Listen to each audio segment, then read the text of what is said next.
Welcome to another peaceful journey through history, dear friend. Before we begin tonight's exploration of the Mongolian Empire's tactics, I'd like to ask you a small favor.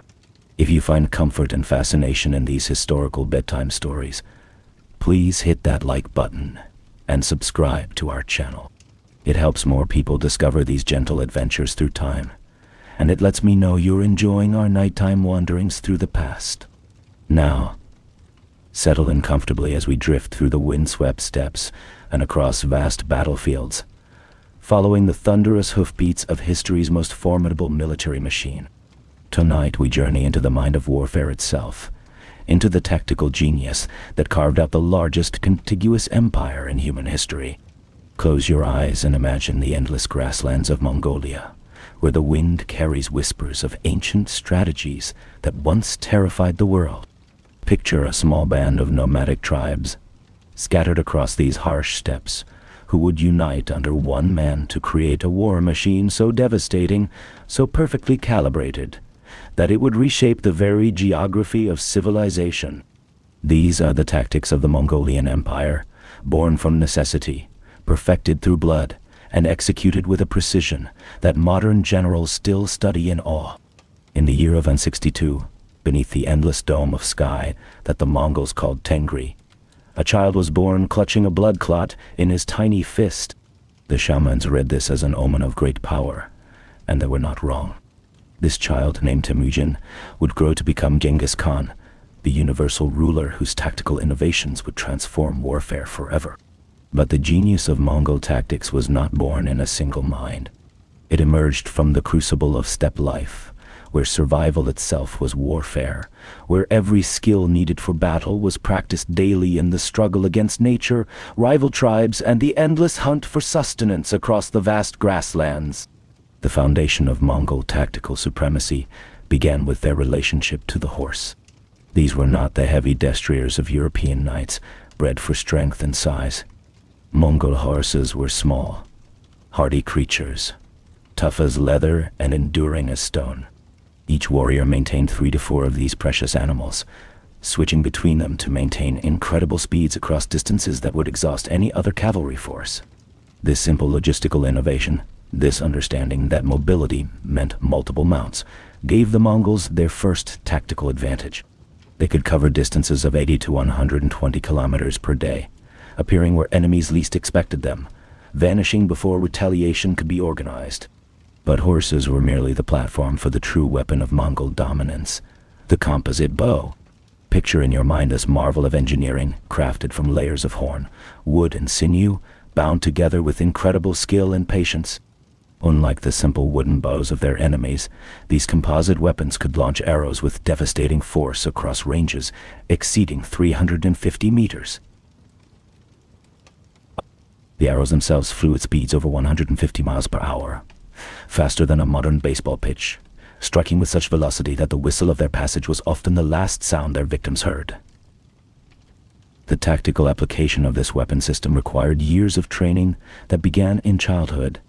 Mongol children learned to ride before they could properly walk, knocking their first arrows before they reached 5 years of age. By adolescence, they could shoot accurately at full gallop, their bodies moving in perfect harmony with their mounts as they unleashed deadly volleys while advancing, retreating, or wheeling in complex maneuvers. This was not merely archery.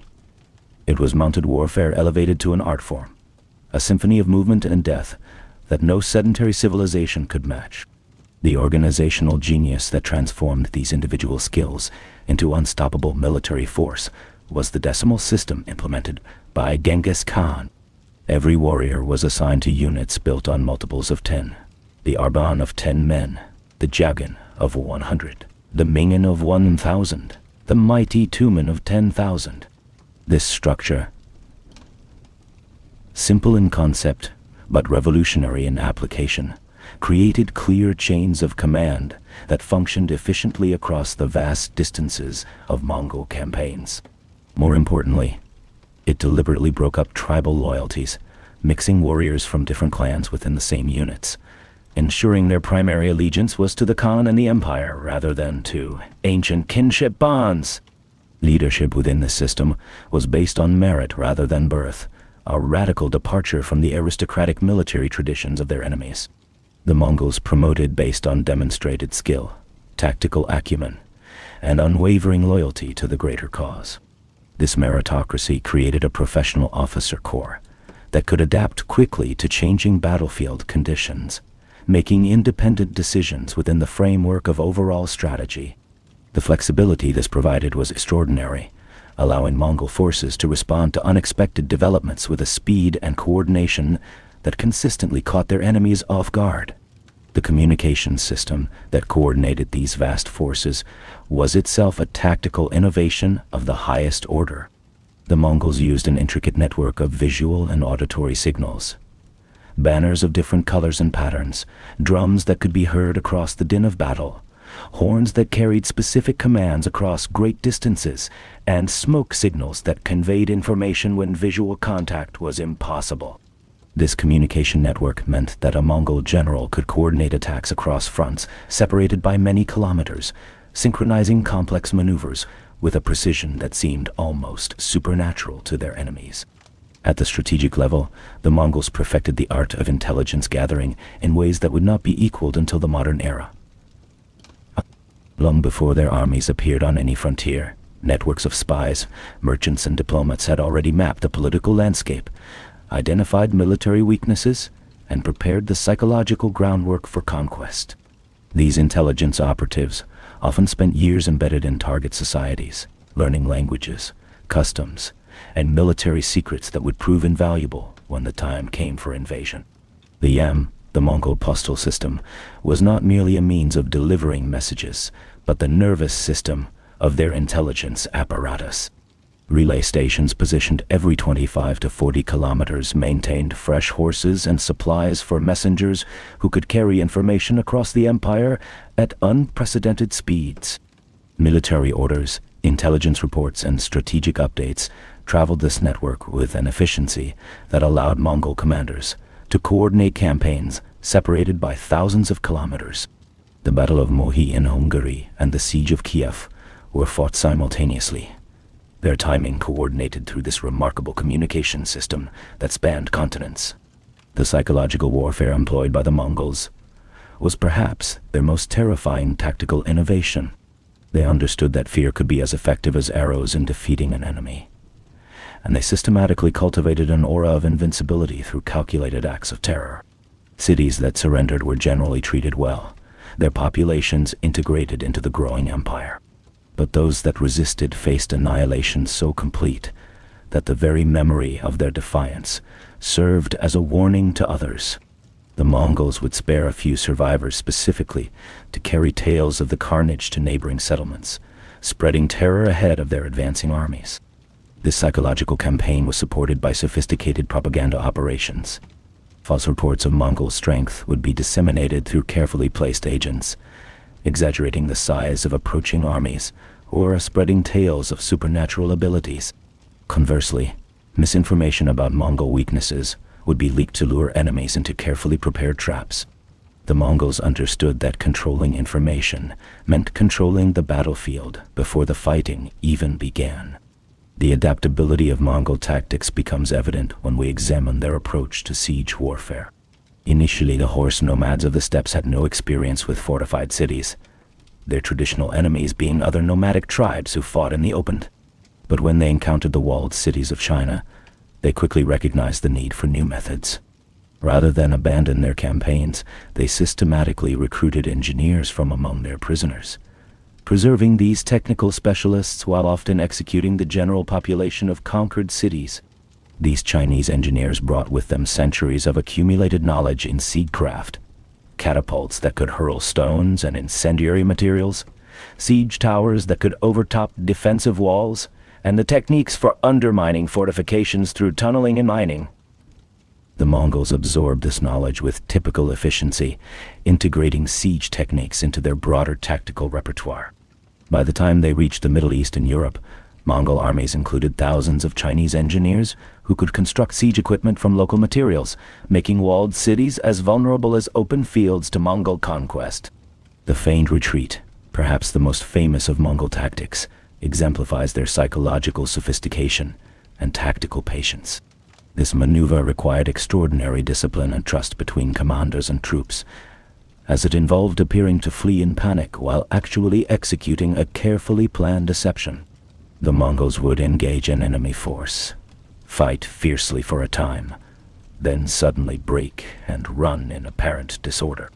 Enemy forces, convinced they had won a victory, would pursue the fleeing Mongols, often breaking their own formations and extending themselves far from their supply lines. The retreating Mongols would maintain just enough distance to stay ahead of their pursuers, while remaining visible enough to encourage continued pursuit.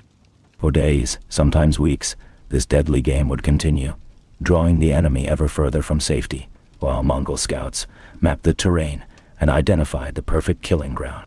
When the moment was right, when the enemy was exhausted, extended, and far from support, the retreating Mongols would suddenly wheel about, revealing that their flight had been an illusion. Fresh Mongol forces would emerge from concealment, surrounding the pursuers who found themselves trapped far from home, facing an enemy that had never truly been beaten. The Battle of the Kalka River in 1223 provides a perfect example of this tactic in action. Generals Yebe and Subutai led a force of only 20,000 Mongols against a coalition of Rus and Cuman princes commanding over 80,000 warriors. For 9 days, the Mongols feigned retreat across the Ukrainian steppes, drawing their enemies ever deeper into unfamiliar territory. When the trap was finally sprung, the coalition army was annihilated, with casualties numbering in the tens of thousands, while Mongol losses remained minimal.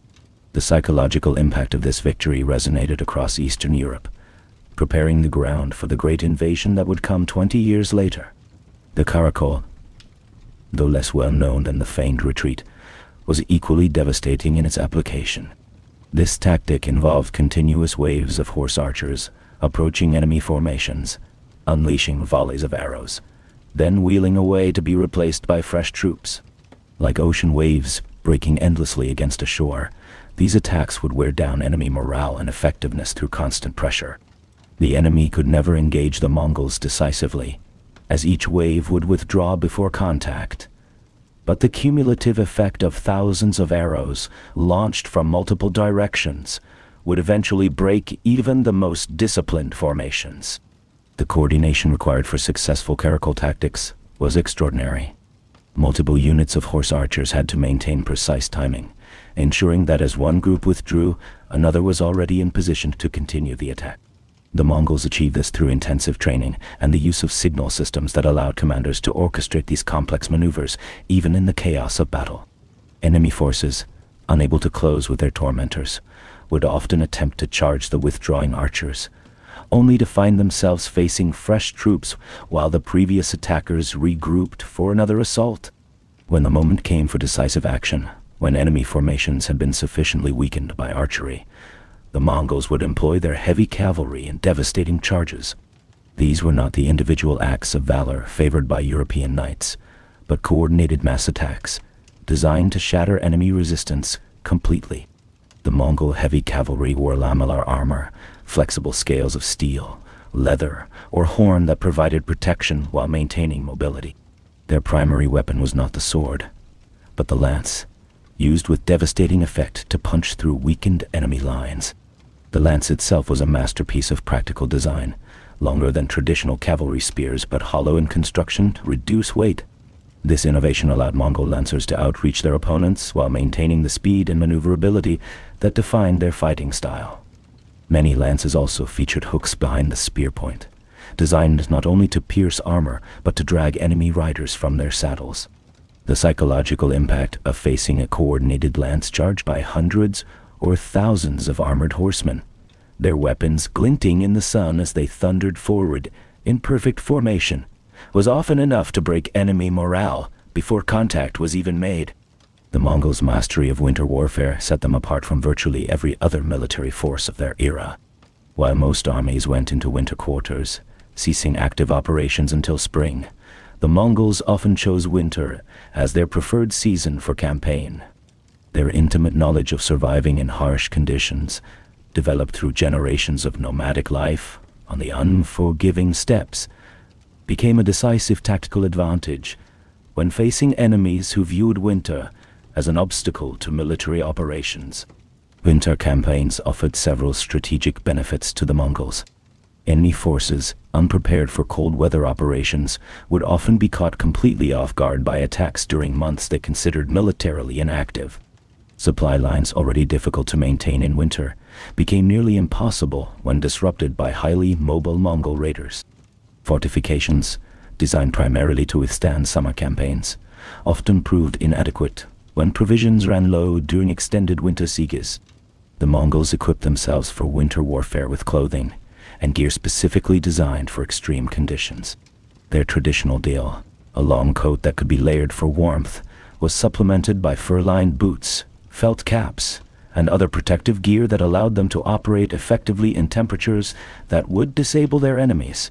Their horses, already adapted to harsh steppe winters, were provided with special care and feeding that maintained their effectiveness even in the deepest cold. River crossings, which might seem like obstacles to cavalry operations, became opportunities for tactical innovation under Mongol leadership.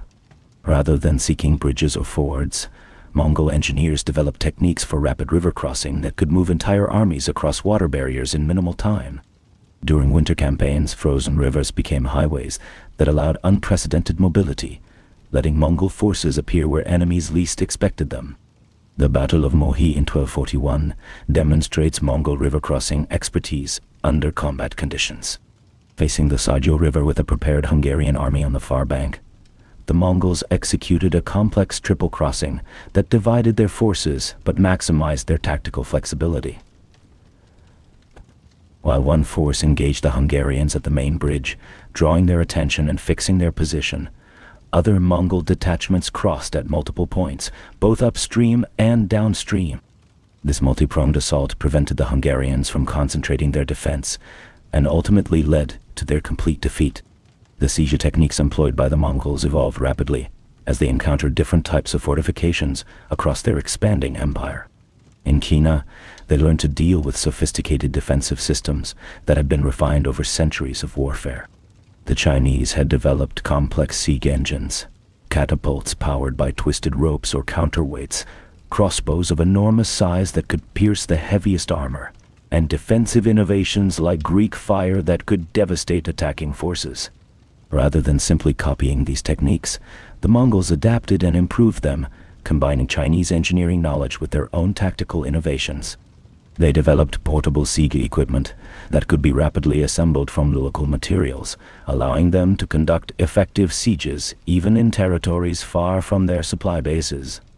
The integration of Chinese engineers into permanent positions within Mongol armies meant that this technical knowledge was preserved and transmitted, becoming a standard component of Mongol military capability. The deployment of Chinese engineers during Hulagu Khan's western campaigns demonstrates the global reach of Mongol tactical integration. 1,000 Chinese engineering specialists accompanied the Mongol forces that conquered Baghdad in 1258, bringing their expertise in siege warfare to bear against the sophisticated fortifications of the Abbasid Caliphate. The speed with which these supposedly impregnable defenses fell shocked the Islamic world, and demonstrated the terrible effectiveness of combined Mongol mobility and Chinese technical knowledge. Mongol tactical flexibility extended to their use of auxiliary forces, recruited from conquered peoples. Rather than simply demanding tribute, the Mongols systematically integrated the military capabilities of subject nations into their own forces. Korean troops provided expertise in naval operations, Persian engineers contributed knowledge of local fortification techniques, and European captives brought familiarity with the tactical methods of Western armies. This integration was not merely opportunistic, but represented a systematic approach to military learning that gave the Mongols access to the accumulated military knowledge of every civilization they encountered. Chinese siege techniques, Islamic metallurgy, European armor design, and Central Asian horse breeding all contributed to the evolution of Mongol military capability. The empire became a vast laboratory for military innovation, with successful techniques spreading rapidly across the entire Mongol military system.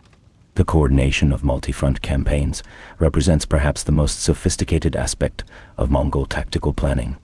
The simultaneous invasions of Poland and Hungary in 1241, conducted by forces separated by hundreds of kilometers, required unprecedented levels of strategic coordination.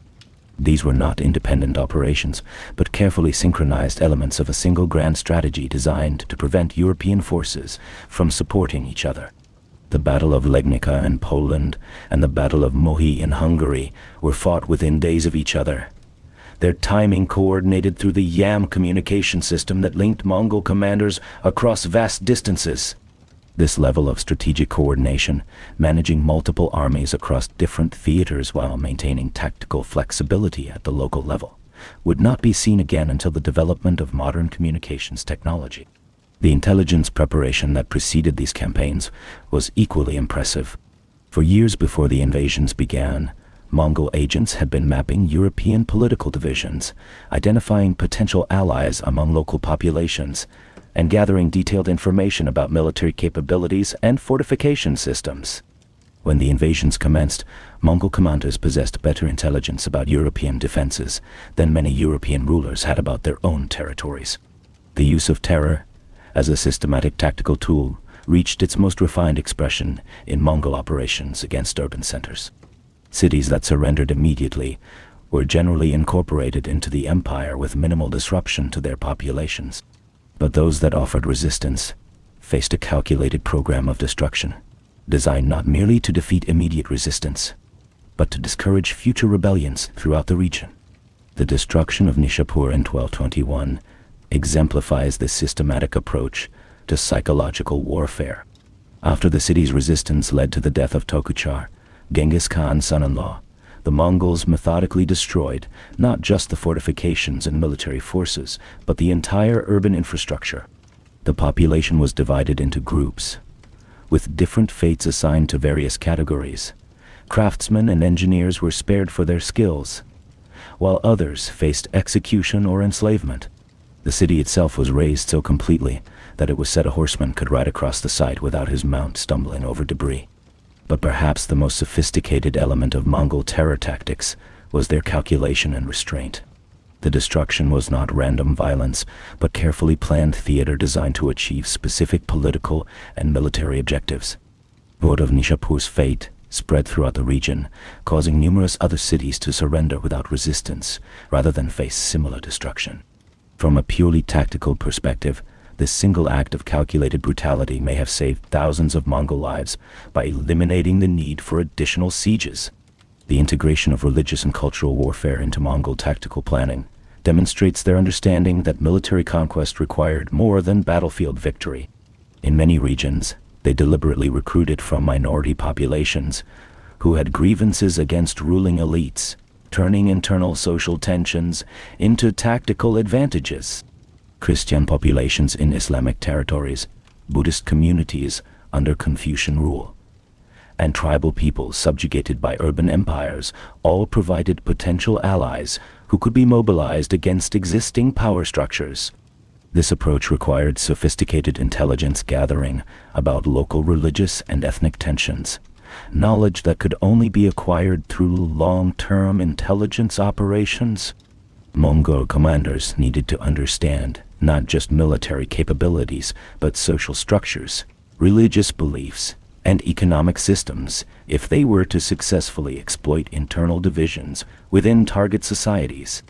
The famous religious tolerance of the Mongol Empire was itself a tactical innovation designed to minimize resistance and maximize the integration of conquered populations. Rather than imposing a single religious system, the Mongols encouraged religious diversity while requiring political submission. This policy reduced the likelihood of religiously motivated resistance while gaining the loyalty of religious minorities who had been persecuted under previous regimes. The evolution of Mongol naval capabilities demonstrates their remarkable adaptability to new forms of warfare. Originally a purely land-based military force, the Mongols learned to conduct amphibious operations when their expansion brought them into contact with maritime powers. The attempted invasions of Japan in 1274 and 1281, though ultimately unsuccessful due to weather conditions, represented sophisticated joint operations combining Mongol land forces with Korean naval expertise and Chinese engineering capabilities.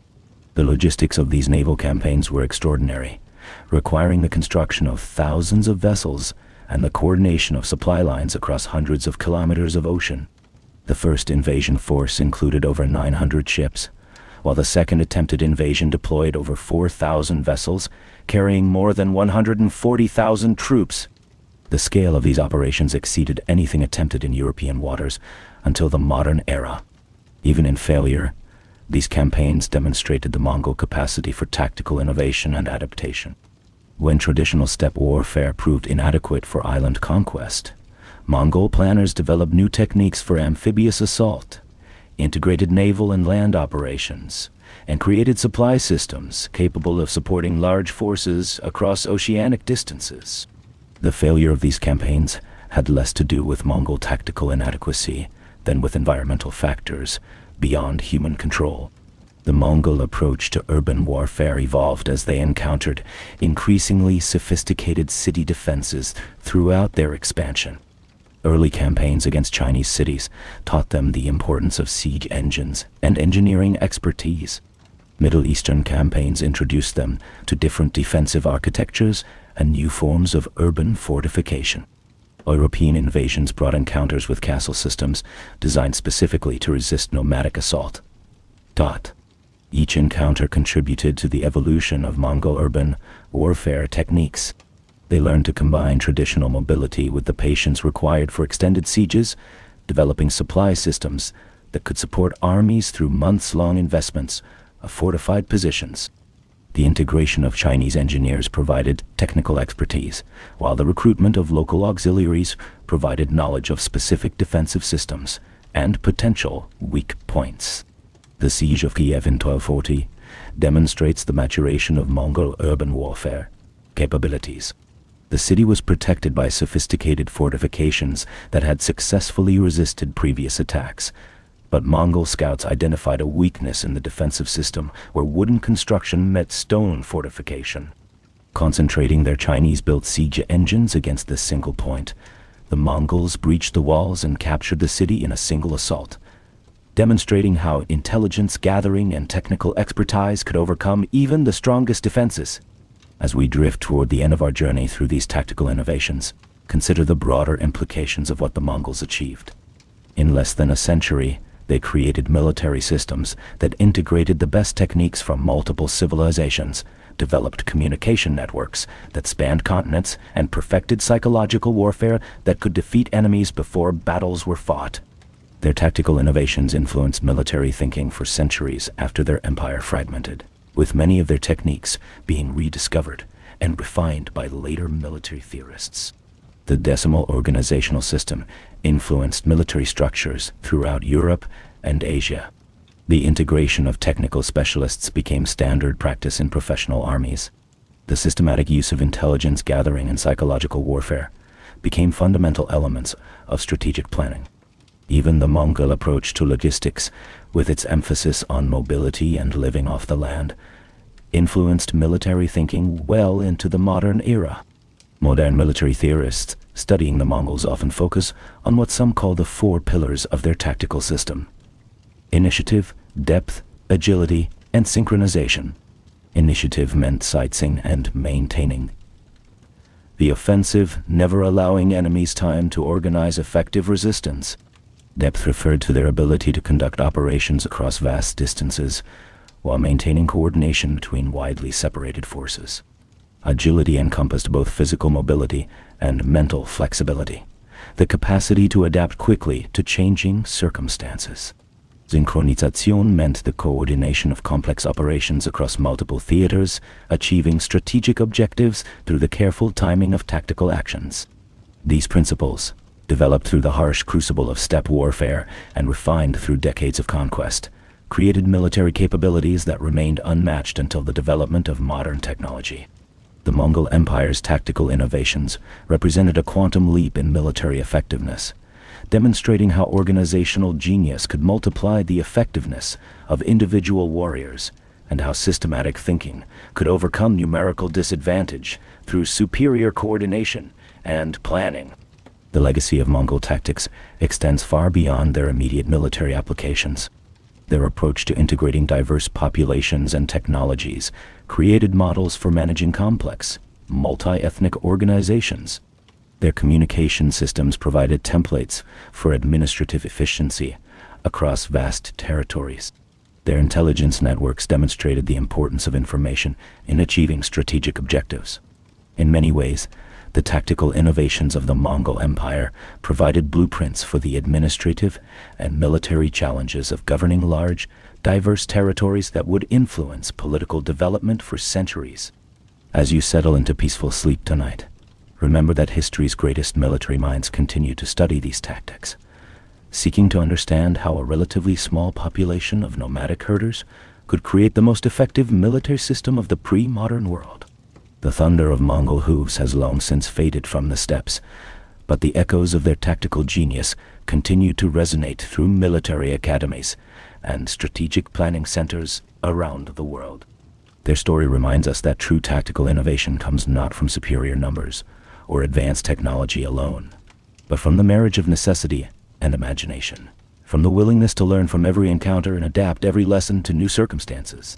The Mongols succeeded because they understood that warfare was not just about fighting, but about thinking, not just about strength, but about system, not just about conquest, but about coordination.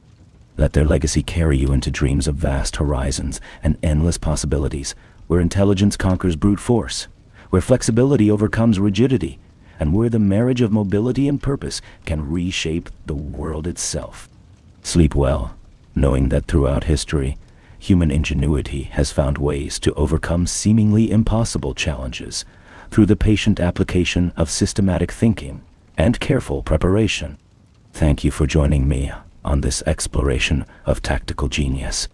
If you enjoyed this journey through the strategic mind of the Mongol Empire, please like this video and subscribe for more historical adventures.